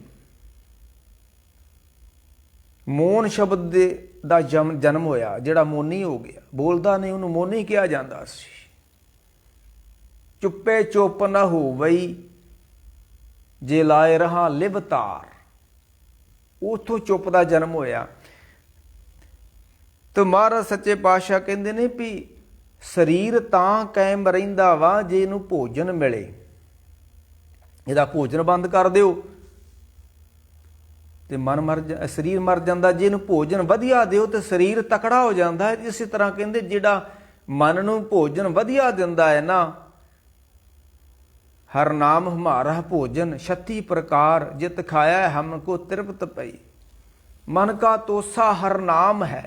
ਇੱਕ ਬੰਦਾ ਮਨ ਕਰਕੇ ਅਮੀਰ ਵਾ, ਇੱਕ ਸਰੀਰ ਕਰਕੇ ਅਮੀਰ ਵਾ। ਕਬੀਰ ਸਾਹਿਬ ਜਿਹੜੇ ਨੇ ਨਾ, ਭਗਤ ਰਵਿਦਾਸ ਜੀ, ਇਹ ਮਨ ਦੇ ਅਮੀਰ ਬੰਦੇ ਨੇ। ਅੱਗੇ ਰੱਬ ਦੀ ਹਜ਼ੂਰੀ ਵਿੱਚ ਗਰੀਬ ਨੂੰ ਥਾਂ ਨਹੀਂ ਹੈ। ਮਜਲਿਸ ਦੂਰ ਮਹਿਲ ਕੋ ਪਾਵੇ, ਤੇ ਮੋਹ ਗਰੀਬ ਕੀ ਕੋ ਗੁਜਰਾਵੇ। ਕਬੀਰ ਸਾਹਿਬ ਦੇ ਮੈਂ ਗਰੀਬ ਬੰਦਾ ਹੈ, ਤੇ ਤੁਹਾਡੇ ਖੁਦਾ ਦਾ ਜਿਹੜਾ ਤੁਸੀਂ ਕਹਿੰਦੇ ਸਾਡਾ ਖੁਦਾ 7ਵੇਂ ਆਕਾਸ਼ ਤੇ ਦਰਬਾਰ ਲਾ ਕੇ ਬੈਠਾ, ਤੇ ਮੈਂ ਉਹ ਗਰੀਬ ਬੰਦਾ ਉੱਥੇ ਕਿਵੇਂ ਜਾਊਂਗਾ ਭਾਈ। ਤੇ ਭਗਤ ਜੀ ਕਹਿੰਦੇ ਉੱਥੇ ਅਮੀਰ ਬੰਦੇ ਜਾਂਦੇ ਨੇ ਰੱਬ ਦੀ ਹਜ਼ੂਰੀ ਵਿੱਚ। ਦੁਨੀਆ ਉੱਤੇ ਅਮੀਰ ਬੰਦਿਆਂ ਦਾ ਨਾਮ ਚੱਲਦਾ ਹੈ, ਪਰ ਰੱਬ ਦੀ ਦਰਗਾਹ ਵਿੱਚ ਜਿਹੜੇ ਮਨ ਦੇ ਅਮੀਰ ਨੇ ਉਹਨਾਂ ਦਾ ਚੱਲਦਾ। ਉਹਾਂ ਗਨੀ ਵਸੇ ਮਾਮੂਰ, ਗਨੀ ਧਨੀ ਲੋਕ ਜਿਨ੍ਹਾਂ ਕੋ ਬਹੁਤ ਨਾਮ ਧਨ ਹੈ। ਤੇ ਮਨ ਕਾ ਤੋਸਾ ਹਰ ਨਾਮ ਹੈ, ਗੁਰਮੁਖ ਲਿਓ ਸਮਾਲ। ਇਹ ਜਿੱਦਾਂ ਨੇ ਗੁਰੂ ਅਰਜਨ ਦੇਵ ਗੁਰੂ ਅਮਰਦਾਸ ਕਹਿੰਦੇ ਨੇ, ਕਾਚਾ ਤਨ ਸੰਚੇ ਮੂਰਖ ਗਵਾਰ। ਤੁਮਾਰਾ ਕਹਿੰਦੇ ਜੇ ਸਰੀਰ ਨੂੰ ਅਰੋਗ ਰੱਖਣਾ ਹੈ, ਰੋਗਾਂ ਤੋਂ ਰਹਿਤ ਕਰਨਾ ਹੈ, ਬਚਾਉਣਾ ਹੈ, ਫਿਰ ਵਧੀਆ ਖੁਰਾਕ ਦਿਓ। ਜੇ ਮਨ ਨੂੰ ਸਹੀ ਰੱਖਣਾ ਹੈ ਤੇ ਮਨ ਨੂੰ ਚੰਗੇ ਵਿਚਾਰ ਦਿਓ। ਬਾਣੀ ਪੜ੍ਹੋ, ਕੀਰਤਨ ਸੁਣੋ, ਕਥਾ ਸੁਣੋ, ਆਸਾ ਦੀ ਵਾਰ ਸੁਣੋ, ਨਿਤਨੇਮ ਕਰੋ, ਮਹਾਂਪੁਰਖਾਂ ਦੇ ਕੋਲ ਗੁਰਮੁਖਾਂ ਦੇ ਕੋਲ ਬਹੋ। ਤੇ ਮਨ ਅਰੋਗ ਹੋ ਜਾਏਗਾ, ਮਨ ਤਕੜਾ ਹੋ ਜਾਏਗਾ। ਤੇ ਜਿੱਦਣ ਮਨ ਅਸ਼ਾਂਤ ਹੋ ਜਾਂਦਾ ਹੈ ਨਾ, ਤੇ ਮਹਾਰਾਜ ਕਹਿੰਦੇ ਨੇ ਬੁਰਾ ਭਲਾ ਦੋਏ ਏਕ ਸਮਾਨ। ਕੋਈ ਸਰੋਪਾ ਪਾ ਗਿਆ, ਕੋਈ ਅਪਮਾਨ ਕਰ ਗਿਆ। ਹੁਣ ਮਨ ਹੀ ਸਾਡਾ ਕਹਿੰਦਾ ਨਾ, ਯਾਰ ਮੈਨੂੰ ਬੜੀ ਮਾੜੀ ਗੱਲ ਉਸ ਬੰਦੇ ਨੇ ਕਹੀ ਹੈ ਤੇ ਮੈਨੂੰ ਰਾਤ ਨੀਂਦ ਨਹੀਂ ਆਈ। ਇਹ ਸਾਡੇ ਮਨ ਨੇ ਫੀਲ ਕੀਤੀ ਹੈ ਨਾ। ਤੇ ਜਦੋਂ ਮਨ ਸ਼ਾਂਤ ਹੋ ਜਾਂਦਾ ਹੈ, ਇਹਨਾਂ ਗੱਲਾਂ ਦਾ ਕੋਈ ਅਸਰ ਨਹੀਂ ਹੁੰਦਾ। ਜਿਹਨੂੰ ਗੁਰੂ ਤੇਗ ਬਹਾਦਰ ਜੀ ਨਹੀਂ ਕਹਿੰਦੇ, ਜੋ ਨਰ ਦੁੱਖ ਮੈਂ ਦੁੱਖ ਨਹੀਂ ਮਾਨੇ। ਦੁੱਖ ਤੇ ਹੋਊਗਾ, ਇੱਕ ਹੁੰਦਾ ਰੋਗ, ਇੱਕ ਹੁੰਦਾ ਦੁੱਖ। ਰੋਗ ਹੁੰਦਾ ਸਰੀਰ ਨੂੰ, ਦੁੱਖ ਹੁੰਦਾ ਹੈ ਮਨ ਨੂੰ। ਕਿਸੇ ਨੇ ਮਾੜਾ ਬੋਲ ਦਿੱਤਾ, ਮਾੜਾ ਕਹਿ ਦਿੱਤਾ, ਕੋਈ ਮਾੜੀ ਘਟਨਾ ਵਾਪਰ ਗਈ, ਇਹ ਦੁੱਖ ਹੁੰਦਾ ਹੈ। ਜਿਹੜਾ ਅਸੀਂ ਉਹ ਪੜ੍ਹਦੇ ਨਹੀਂ, ਇੱਕ ਬੜੀ ਮਹਾਰਾਜ ਦਾ ਕੀਮਤੀ ਬਚਨ ਵਾ ਕਿ ਦੁੱਖ ਦਾਰੂ ਸੁਖ ਰੋਗ ਪਿਆ। ਹੁਣ ਮੇਰੇ ਸਰੀਰ ਦੇ ਵਿੱਚ ਕੋਈ ਰੋਗ ਵਾ, ਇਹਦਾ ਇਲਾਜ ਕਿਵੇਂ ਹੋਊਗਾ? ਦੁੱਖ ਦਾਰੂ। ਹਾਲਾਂਕਿ ਦੁੱਖ ਦਾਰੂ ਨਹੀਂ ਹੁੰਦਾ, ਦੁੱਖ ਤੇ ਬੜੀ ਮਾੜੀ ਚੀਜ਼ ਵਾ। ਦੁੱਖ ਦਾਰੂ ਕਿਵੇਂ ਬਣਦਾ ਹੈ? ਫਰਜ਼ ਕਰ ਲਓ ਮੇਰੇ ਸਰੀਰ ਅੰਦਰ ਕੋਈ ਰੋਗ ਵਾ ਤੇ ਉਸ ਰੋਗ ਦਾ ਮੈਨੂੰ ਦੁੱਖ ਵਾ। ਉਹ ਜਿਹੜਾ ਮੈਨੂੰ ਦੁੱਖ ਵਾ ਨਾ ਰੋਗ ਦਾ, ਉਸ ਦੁੱਖ ਨੇ ਹੀ ਉਸ ਰੋਗ ਦਾ ਇਲਾਜ ਕਰਨਾ ਹੈ। ਜੇ ਰੋਗ ਦਾ ਦੁੱਖ ਨਾ ਹੋਵੇ ਫਿਰ ਇਲਾਜ ਵੀ ਨਹੀਂ ਹੁੰਦਾ। ਆ ਜਿਹੜਾ ਹੁਣ ਕੈਂਸਰ ਵਾ ਨਾ, ਇਹ ਰੋਗ ਤੇ ਹੋ ਜਾਂਦਾ ਪਰ ਰੋਗ ਦਾ ਦੁੱਖ ਨਹੀਂ ਲੱਗਦਾ। ਇਹ ਉਦੋਂ ਦੁੱਖ ਲੱਗਦਾ ਜਦੋਂ ਤੀਜੀ ਚੌਥੀ ਸਟੇਜ ਲੰਘ ਜਾਂਦਾ ਹੈ, ਤਾਂ ਹੀ ਉਹ ਭਿਆਨਕ ਬਣ ਜਾਂਦਾ। ਫਿਰ ਸੋਚਿਓ, ਰੋਗ ਵਾ, ਇੱਕ ਦੁੱਖ ਵਾ, ਤੀਸਰਾ ਸੋਗ ਵਾ। ਰੋਗ ਲੱਗ ਗਿਆ, ਉਸ ਰੋਗ ਦਾ ਦੁੱਖ ਲੱਗਾ ਮਨ ਨੂੰ। ਮਨ ਨੇ ਕਿਹਾ ਵੀ ਇੱਥੇ ਰੋਗ ਵਾ, ਤੇ ਉਸ ਰੋਗ ਦਾ ਦੁੱਖ ਮਨਾਇਆ ਮਨ ਨੇ। ਉਹ ਜਿਹੜਾ ਦੁੱਖ ਲੱਗਾ ਨਾ ਮਨ ਨੂੰ, ਉਸ ਦੁੱਖ ਨੇ ਹੀ ਉਸ ਰੋਗ ਦਾ ਇਲਾਜ ਕੀਤਾ ਹੈ। ਦੁੱਖ ਦਾਰੂ। ਫਰਜ਼ ਕਰੋ ਸਾਡੇ ਸਰੀਰ 'ਚ ਕੋਈ ਰੋਗ ਲੱਗ ਜਾਂਦਾ ਨਾ, ਉਹਦੀ ਘੰਟੀ ਵੱਜਦੀ ਆ ਦੁੱਖ ਦੀ, ਅਲਾਰਮ ਵੱਜ ਜਾਂਦਾ ਮਨ ਨੂੰ, ਤੇ ਉਹ ਅਲਾਰਮ ਕੀ ਖੜਕਦਾ ਹੈ? ਦੁੱਖ। ਉਹ ਫਿਰ ਦੁੱਖ ਜਿਹੜਾ ਵਾ ਨਾ, ਉਹ ਫਿਰ ਉਸ ਰੋਗ ਦਾ ਇਲਾਜ ਕਰਦਾ ਹੈ। ਇਹ ਵੀ ਇੱਕ ਰੱਬੀ ਰਹਿਮਤ ਵਾ ਵੀ ਦੁੱਖ ਦਾਰੂ। ਰੋਗ ਦਾ ਦੁੱਖ ਨਾ ਲੱਗੇ ਮਨ ਨੂੰ, ਇਲਾਜ ਨਹੀਂ ਹੋ ਸਕਦਾ। ਕੈਂਸਰ ਦਾ ਦੁੱਖ ਨਹੀਂ ਲੱਗਦਾ, ਤਾਂ ਕਰਕੇ ਇਹਦਾ ਇਲਾਜ ਨਹੀਂ ਹੁੰਦਾ। ਜੇ ਕੈਂਸਰ ਜਿਸ ਦਿਨ ਪਹਿਲੇ ਦਿਨ ਸਰੀਰ 'ਚ ਹੁੰਦੀ ਆ, ਜੇ ਉਸੇ ਦਿਨ ਰੋਗ ਦਾ ਦੁੱਖ ਪੈਦਾ ਹੋ ਜਾਵੇ ਤੇ ਕੈਂਸਰ ਦਾ ਵੀ ਇਲਾਜ ਹੋ ਸਕਦਾ ਹੈ। ਕੈਂਸਰ ਦਾ ਇਲਾਜ ਇਸ ਕਰਕੇ ਨਹੀਂ ਹੁੰਦਾ, ਉਹਦਾ ਦੁੱਖ ਨਹੀਂ ਲੱਗਦਾ। ਇਸ ਕਰਕੇ ਦੁੱਖ ਨੂੰ ਦਾਰੂ ਕਿਹਾ ਮਹਾਰਾਜ ਨੇ। ਤੇ ਮਹਾਰਾਜ ਕਹਿੰਦੇ ਵੀ ਜੇ ਤੂੰ ਸਰੀਰ ਨੂੰ, ਆਪਣਾ ਮਨ ਨੂੰ ਸ਼ਾਂਤ ਕਰ ਲੇਗਾ ਨਾ, ਫਿਰ ਤੈਨੂੰ ਦੁੱਖ ਨਹੀਂ ਕੋਈ ਲੱਗੇਗਾ। ਰੋਗ ਤੇ ਲੱਗਣਗੇ, ਸਰੀਰ ਨੂੰ ਲੱਗਣਗੇ, ਪਰ ਜਿਹੜੇ ਮਨ ਨੂੰ ਦੁੱਖ ਲੱਗਦੇ ਨੇ, ਕਿਸੇ ਨਾਲ ਈਰਖਾ ਕਰਨੀ, ਸਾੜਾ ਕਰਨਾ, ਵੈਰ ਕਮਾਉਣਾ, ਕਿਸੇ ਨੇ ਕੌੜਾ ਬਚਨ ਕਹਿ ਦਿੱਤਾ, ਇਹ ਸਾਰੇ ਦੁੱਖ ਨੇ, ਇਹ ਰੋਗ ਨਹੀਂ ਹੈ। ਕੋਈ ਕੌੜਾ ਬਚਨ ਮੈਨੂੰ ਕਹਿ ਗਿਆ, ਇਹ ਰੋਗ ਨਹੀਂ ਹੈ, ਇਹ ਦੁੱਖ ਵਾ। ਇਹ ਦੁੱਖ ਕਿਸ ਨੇ ਮੰਨਿਆ? ਮਨ ਦੀ ਵਿਚਾਰ ਨੇ। ਤੇ ਜਿੱਦਣ ਮਨ ਦੀ ਵਿਚਾਰ ਹੀ ਨਾ ਰਹੀ, ਫਿਰ ਦੁੱਖ ਆਪੇ ਮਿਟ ਜਾਣੇ ਨੇ, ਸੋਗ ਆਪੇ ਮਿਟ ਜਾਣੇ ਨੇ। ਤੇ ਮਹਾਰਾਜ ਕਿਰਪਾ ਕਰਨ ਸੱਚੇ ਪਾਤਸ਼ਾਹ। ਫਿਰ ਮੈਂ ਅਖੀਰ ਤੇ ਹੁਣ ਕਹਿ ਦਿਆਂ ਵੀ ਜਿਹੜਾ ਉੱਤੇ ਮੈਂ ਪੋਸਟ 'ਤੇ ਲਿਖਿਆ ਸੀ ਵੀ ਸਾਡਾ ਸਰੀਰ ਹਵਾ ਦੇ ਆਸਰੇ ਜੀਂਦਾ ਹੈ, ਮਨ ਜਿਹੜਾ ਸਾਡਾ ਵਿਚਾਰ ਦੇ ਆਸਰੇ ਜੀਂਦਾ ਹੈ। ਤੇ ਜਿੱਦਣ ਸਰੀਰ ਮਰ ਜਾਂਦਾ ਹੈ, ਮਿੱਟੀ ਹੋ ਜਾਂਦਾ ਹੈ। ਜਿੱਦਣ ਮਨ ਮਰ ਜਾਂਦਾ ਹੈ ਤੇ ਜੋਤੀ ਜੋਤ ਰਲੀ ਸੰਪੂਰਨ ਥੀ ਆਰਾਮ, ਇਹ ਪ੍ਰਕਾਸ਼ ਹੋ ਜਾਂਦਾ ਹੈ, ਇਹ ਰੱਬ ਦਾ ਰੂਪ ਹੋ ਜਾਂਦਾ ਹੈ। ਜਿਹੜਾ ਕਹਿੰਦੇ ਮਨ ਤੋਂ ਜੋਤ ਸਰੂਪ ਹੈ, ਇਹ ਉਦੋਂ ਹੁੰਦਾ ਹੈ। ਇਹ ਮਨ ਜੋਤ ਸਰੂਪ ਨਹੀਂ ਹੈ, ਇਹ ਬੜਾ ਭੈੜਾ ਹੈ, ਬੜੇ ਉਪੱਦਰ ਕਰਦਾ ਹੈ, ਬੜੇ ਪਾਪ ਕਰਦਾ ਹੈ। ਇਹ ਜੋਤ ਨਹੀਂ ਹੈ। ਹਾਂ, ਜਿੱਦਣ ਜੋਤ ਹੋ ਜਾਂਦਾ ਹੈ, ਜਿੱਦਣ ਮਨ ਮਰ ਜਾਂਦਾ ਉਦਣ ਜੋਤ ਰੂਪ ਹੋ ਜਾਂਦਾ ਹੈ, ਤੇ ਉਦਣ ਹੀ ਰੱਬ ਦਾ ਰੂਪ ਹੋ ਜਾਂਦਾ ਹੈ, ਉਸ ਤੋਂ ਪਹਿਲਾਂ ਨਹੀਂ ਹੈ। ਤੇ ਮਹਾਰਾਜ ਕਿਰਪਾ ਕਰਨ, ਗੁਰ ਮਨ ਮਾਰਿਓ ਕਰ ਸੰਜੋਗ। ਤੇ ਜਿੱਦਣ ਮਨ ਮਰ ਜਾਂਦਾ ਹੈ ਨਾ, ਉਦਣ ਰੱਬ ਦੇ ਨਾਲ ਮਿਲਣ ਹੋ ਜਾਂਦਾ ਹੈ। ਜਨ ਨਾਨਕ ਹਰ ਰਸ ਐਨ ਸਪੋਗ। ਫਿਰ ਦਿਨੇ ਰਾਤ ਰੱਬ ਦੇ ਨਾਲ ਮਿਲਣ ਹੋਇਆ ਜਾਂਦਾ ਹੈ।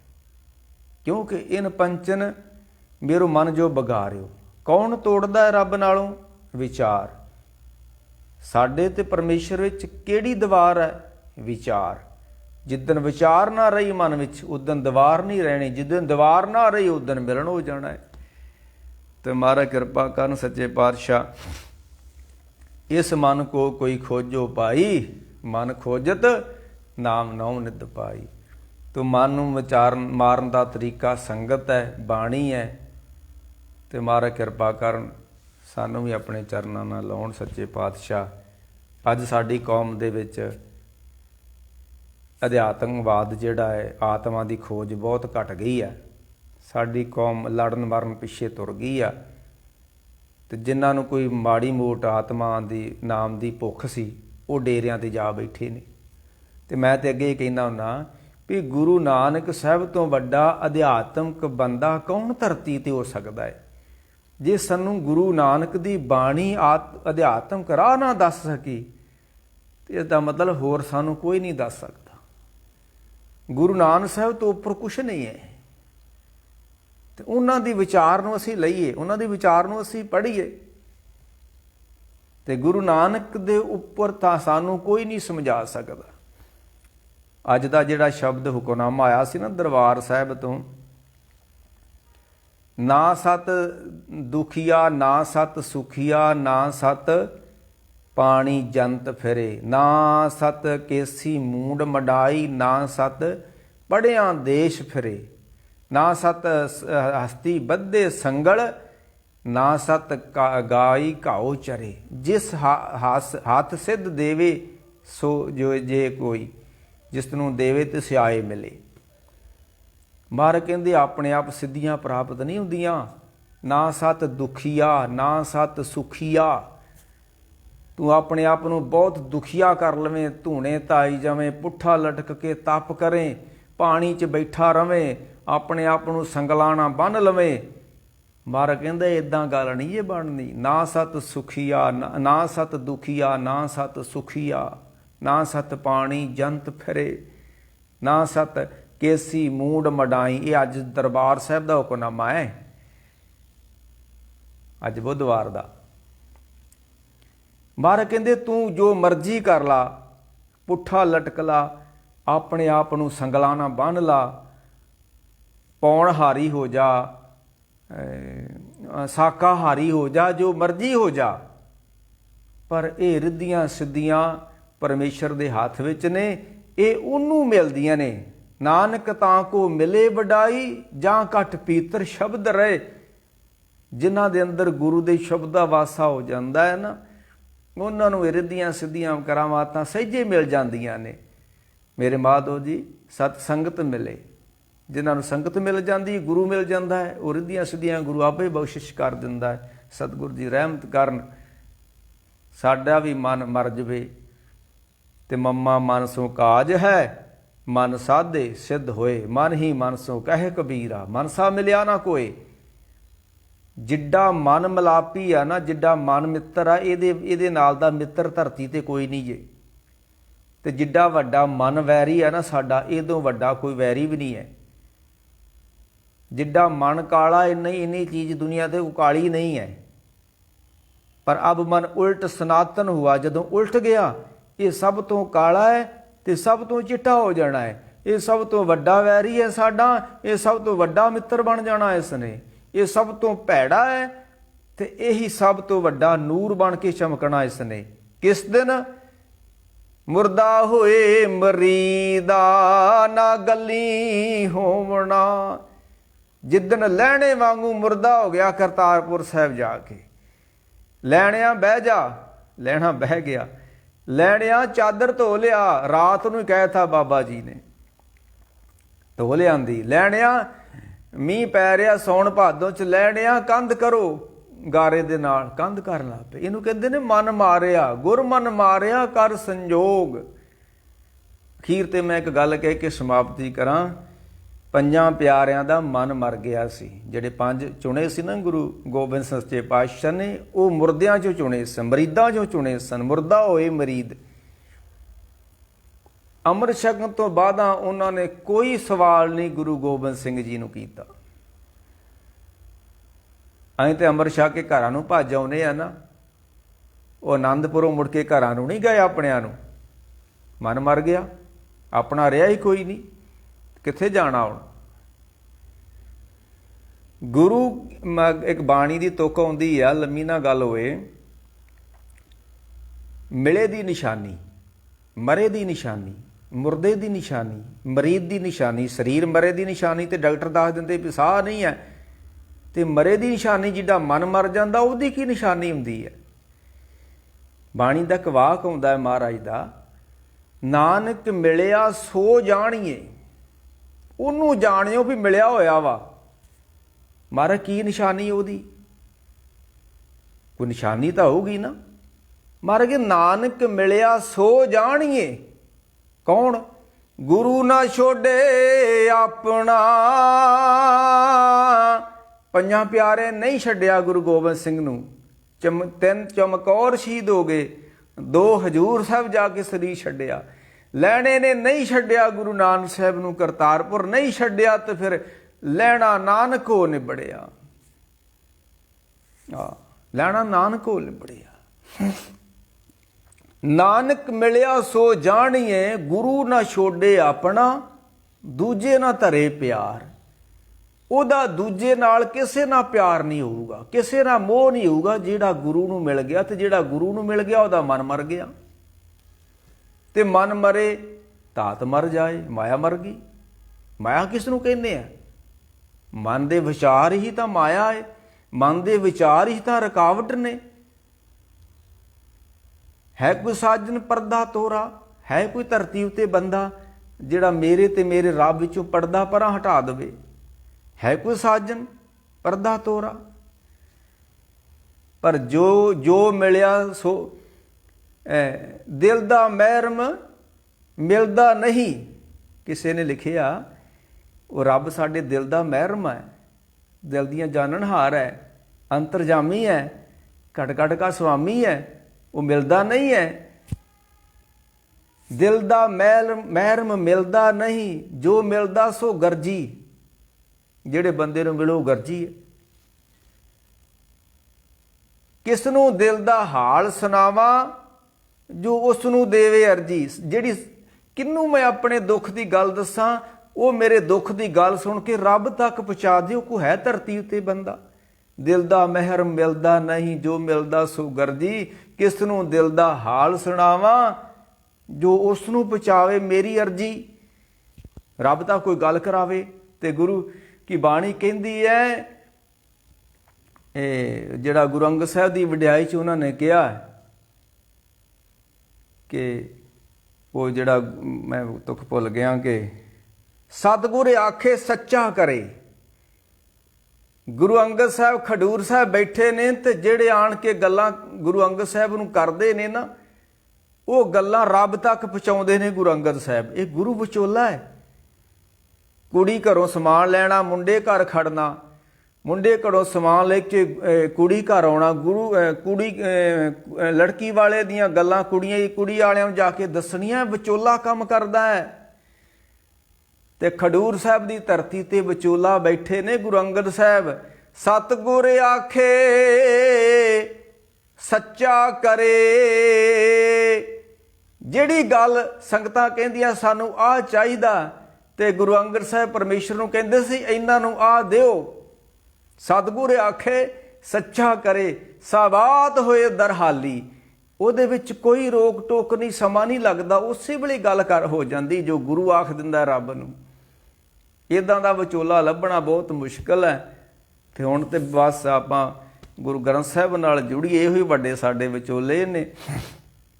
ਸਤਿਗੁਰ ਮਿੱਤਰ ਮੇਰਾ ਬਾਲ ਸਖਾਈ। ਸਾਡਾ ਮਿੱਤਰ ਵੀ ਆ, ਸਾਡਾ ਗੁਰੂ ਵੀ ਆ, ਸਾਡਾ ਵਿਚੋਲਾ ਵੀ ਆ। ਸਾਹਿਬ ਰਹਿਮਤਾਂ ਕਰਨ। ਗੁਰ ਮਨ ਮਾਨਿਓ ਕਰ ਸੰਜੋਗ। ਗੁਰੂ ਨੇ ਕਿਰਪਾ ਕੀਤੀ, ਮਨ ਨੂੰ ਮਾਰ ਕੇ ਤੇ ਰੱਬ ਦੇ ਨਾਲ ਮਿਲਾ ਦਿੱਤਾ। ਤੇ ਜਿੱਦਣ ਮਿਲਣ ਹੋ ਗਿਆ ਉਦਣ ਮਨ ਵਿੱਚੋਂ ਕੋਈ ਵਿਚਾਰ ਨਹੀਂ ਆਉਣੀ। ਉਹ ਕਥਾ ਕੀਰਤਨ ਤੋਂ ਵੀ ਮੁਕਤ ਹੋ ਗਿਆ, ਹਰ ਪੱਖ ਤੋਂ ਮੁਕਤ ਹੋ ਗਿਆ। ਉਦੋਂ ਕੋਈ ਵੀ ਬਾਹਰੋਂ ਵਿਚਾਰ ਜਿਹੜੀ ਉਹਨੂੰ ਤੋੜ ਕੇ ਰੱਖ ਦੇਵੇਗੀ। ਭਾਈ ਗੁਰਦਾਸ ਜੀ ਇਸ ਤਰ੍ਹਾਂ ਬੈਠੇ ਨੇ ਅੰਮ੍ਰਿਤ ਵੇਲੇ, ਜੁੜੇ ਹੋਏ ਨੇ ਵਿਚਾਰਾਂ ਤੋਂ ਮੁਕਤ ਹੋ ਕੇ। ਜਿੰਨਾ ਚਿਰ ਵਿਚਾਰਾਂ ਤੋਂ ਮੁਕਤ ਨਹੀਂ ਹੋਵਾਂਗੇ ਉਹਨਾਂ ਚਿਰ ਜੁੜਿਆ ਨਹੀਂ ਜਾਣਾ। ਵਿਚਾਰ ਨਹੀਂ ਜੁੜਨ ਦਿੰਦੀ। ਇਨ ਪੰਚਨ ਮੇਰੂ ਮਨ ਜੋ ਬਗਾਰਿਓ, ਪਲ ਪਲ ਹਰ ਜੀ ਅੰਤਰ, ਪਲ ਪਲ ਹਰ ਜੀਓ, ਪਲ ਪਲ ਹਰ ਜੀ ਅੰਤਰ ਪਾਰਿਓ। ਇਸ ਤਰ੍ਹਾਂ ਬੈਠੇ ਨੇ ਭਾਈ ਗੁਰਦਾਸ ਜੀ ਨਿਰਵਿਚਾਰ ਹੋ ਕੇ। ਮੈਂ ਪਿਛਲੇ ਐਤਵਾਰ ਵੀ ਕਿਹਾ ਸੀ, ਮੈਂ ਕਿਹਾ ਹੈ ਸਾਡੇ ਵਿੱਚ ਕੋਈ ਜਿਹੜਾ ਇਸ ਤਰ੍ਹਾਂ ਬੈਠ ਸਕੇ ਵਿਚਾਰਾਂ ਤੋਂ ਮੁਕਤ ਹੋ ਕੇ? ਕਹਿੰਦੇ ਇਹ ਤਾਂ ਮੁਸ਼ਕਲ ਆ। ਵਿਚਾਰਾਂ ਤੋਂ ਮੁਕਤ ਹੋਣਾ ਬਹੁਤ ਵੱਡੀ ਬਾਤ ਹੈ। ਭਾਈ ਗੁਰਦਾਸ ਜਿਸ ਤਰ੍ਹਾਂ ਬੈਠੇ ਨੇ ਅੰਮ੍ਰਿਤ ਵੇਲੇ ਵਿਚਾਰਾਂ ਤੋਂ ਮੁਕਤ ਹੋ ਕੇ, ਨਿੱਜ ਘਰ ਦੇ ਵਿੱਚ ਤਾੜੀ ਲਾ ਕੇ। ਬਬੀਹਾ ਬੋਲ ਗਿਆ, ਤੇ ਜਦੋਂ ਬਬੀਹਾ ਬੋਲ ਜਾਂਦਾ ਹੈ ਫਿਰ ਆਵਾਜ਼ ਆ ਗਈ। ਆਵਾਜ਼ ਨੇ ਹੀ ਸੁਰਤ ਨੂੰ ਤੋੜ ਦੇਣਾ ਹੈ।